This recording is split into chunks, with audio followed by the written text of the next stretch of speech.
लालू चचा जी कैसे बोले थे उस भाषण में, कैसे? तनी हमारे बात पर गौर कीजिएगा। अरे बुलबा मोदी को है जादो को फोड़, जादो फूटे वाला हो, जादो के भैंस नहीं पटकी नरेंद्र मोदी पटक देंगे। भैंस के तो कुछ बुझबे न करे जा। लागो लागो झुलनिया में धाका बलाव कलकाता। अगर अच्छा लागल तो ताली बजाई तो सब है। गीत पर ध्यान दो, गीत पर। ए बबुआ घूमता रहा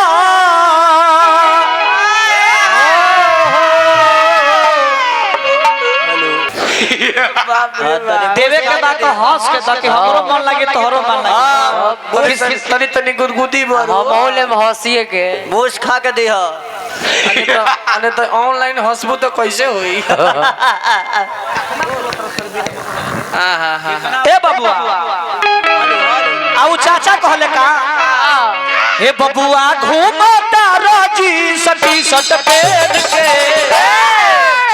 हे बबुआ घूमता राजी सटी सट पेड़ के, आई दिन हला लटे लके ना। ये बबुआ घूमता राजी सटी सट पेड़ के, हे बबुआ घूमता राजी सटी सट पेड़ के, दिन हला लटे लके ना। घूमता राजी सटी सट पेड़ के, दिन हला लटे लके ना। ई बात सही बात की गलती बा? अम्बेडकर जी संविधान लिखल तो लिखे के तो लिख देल कि बिहार में अगर केहू लागू करौले तो लालू चाचा लागू करौले। गलती ना कहले। ए बबुआ लावे परी,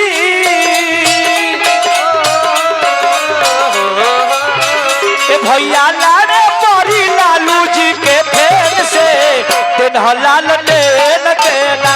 बबुआ लावे परी लालू जी के फेर से, दिन हलाल ले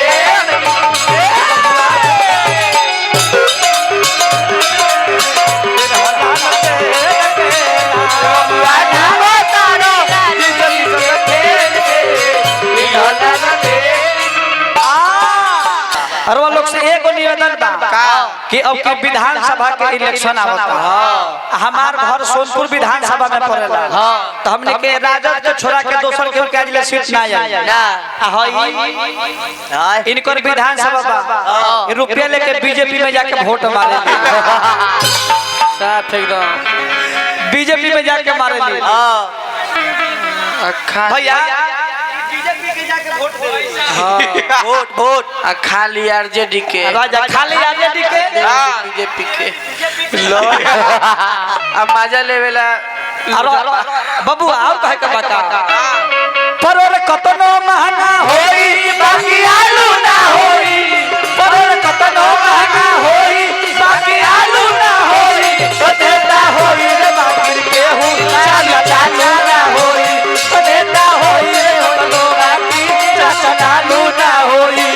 ए गरीब के मसीहा केहू दयालु ना होई, गरीब के मसीहा केहू दयालु ना होई, तो देता होई रे बाकी केहू चाचा चालू ना होई, तो देता होई रे बाकी चाचा चालू ना होई।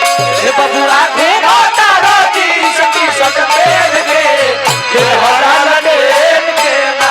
हे बबुआ घूमता रोटी सती सट पेड़ के, हे हरा लगे के। और तनी भैया टेम्पू बढ़ा के रखियो। हमनी के गांधी मैदान में एक बार महारैला भइल रहे, सब लोग जानता।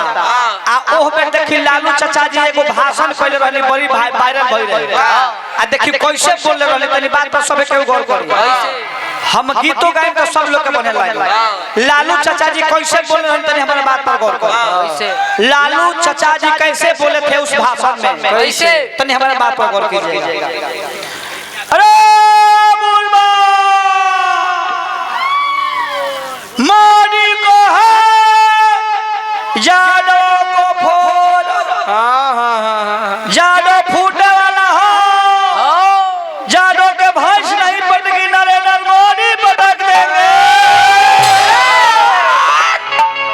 के तो कुछ बुझबे न कर ही जा लागो लागो झुलनिया में ढाका बलाव कलकाता।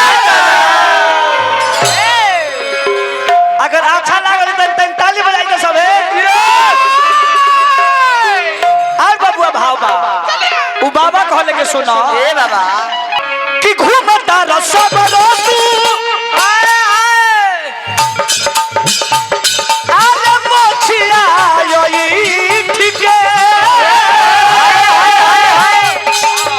मालिक मालिक कहत रहल नीचवा बैठ के मालिक मालिक कहत रहल नीचवा बैठ के मालिक मालिक कहत रहल नीचवा बैठ के। देखी गाना के शब्द के मजा लेवे के चाहिए कि अरे घूमता रसबरो तू आले मोछिया ओई ठीके आज मोछ के घुमता ना बाकी कोई नहीं। मालिक मालिक कहत रहला नीचवा बैठ के मालिक मालिक कहत रहला नीचवा बैठ मालिक मालिक कहत रहला नीचवा बैठ के कि जब से पावर तहला कि जब से पावर तहला मिलल बाटे लेन के दिन हलाल के के नाय पावर तहला मिलल बाटे लेन के दिन हलाल के ए बबुआ घुमता राती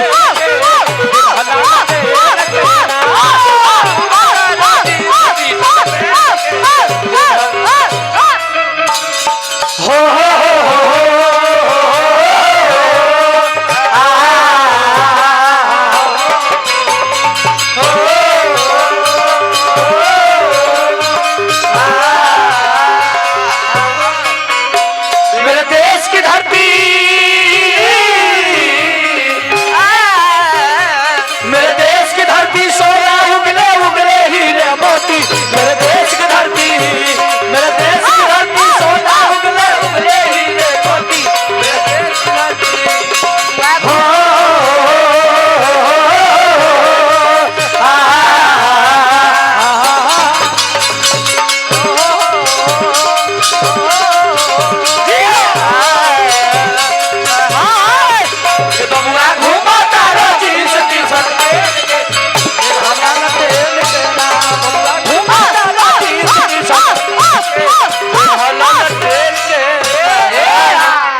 हमारा अमोद भैया ड्राइवर साहब हमरा के 100 रुपया पुरस्कार दे बना।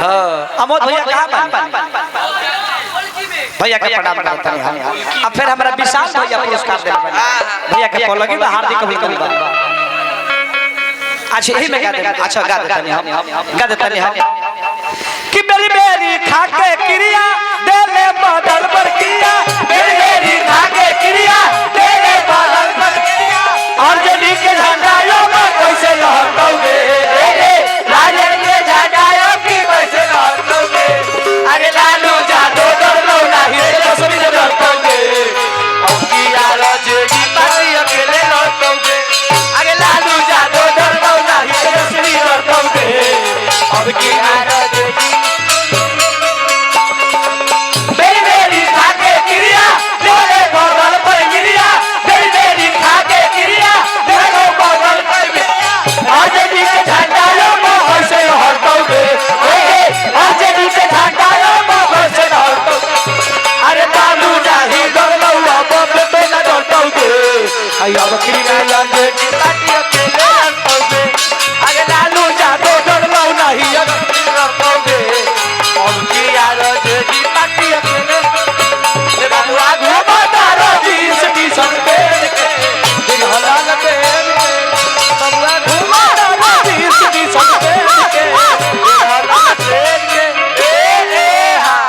अब फिर आप सबसे एक निवेदन है कि आरजेडी के सरकार ना रहला से हमने के कलाकार के बहुत दिक्कत हां पूछी काहे दिक्कत बा हमने के कलाकार अच्छा हमने के कलाकार बने जा हमने के रामायण व्यास के खास करके दिक्कत काहे बा हमने के जहां भी चला समाज के खर्चा पर चल त केहू के आमदनी होई तब न केहू रुपया लुटाई चाचा हम कमाएम तब न खर्चा करब अब बिहार में बालू बंद बा बालुए से हमने करे जुगाड़ बा दारू बन बा खैर दारू के बात छोड़ी बाकी मेन आमदनी बिहार के बालू से बालू जी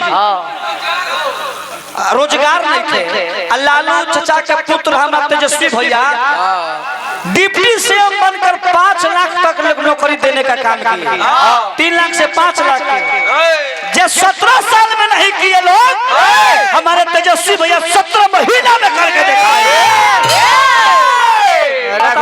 राघोपुर के विधायक को बताई तो हमने के आज कितना दिक्कत हो गई। अच्छा बालू से एक ऊपर के लोग के काम चलता है। हमारा देखल तियर में एगो चाचा रहले बालू में कमास तो उनको 700 परिवार खाते रहे चूल्हा जलते रहे। आज बेचारा वो खुदारी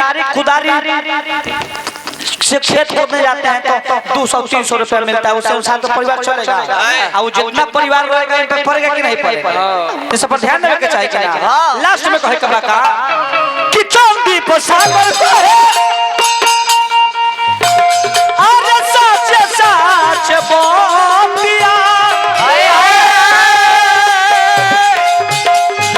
भैया लो अब किरला लौटन के रखी है जोतिया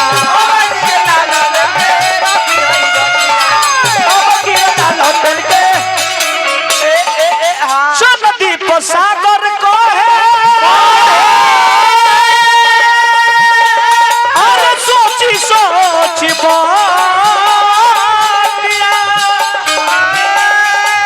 अब किरो लालू चाचा के रखी हो जोतिया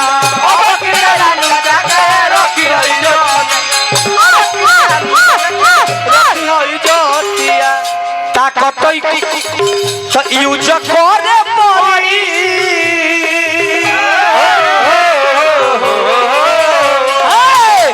तो यूज करे पड़ी ताकत अपना पेन के अतुन हलाल देन के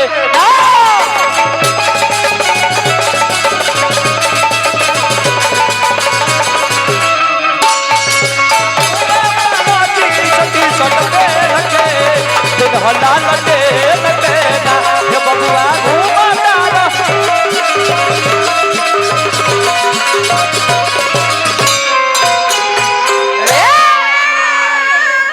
आरजेडी के गीत गाते गीत बहुत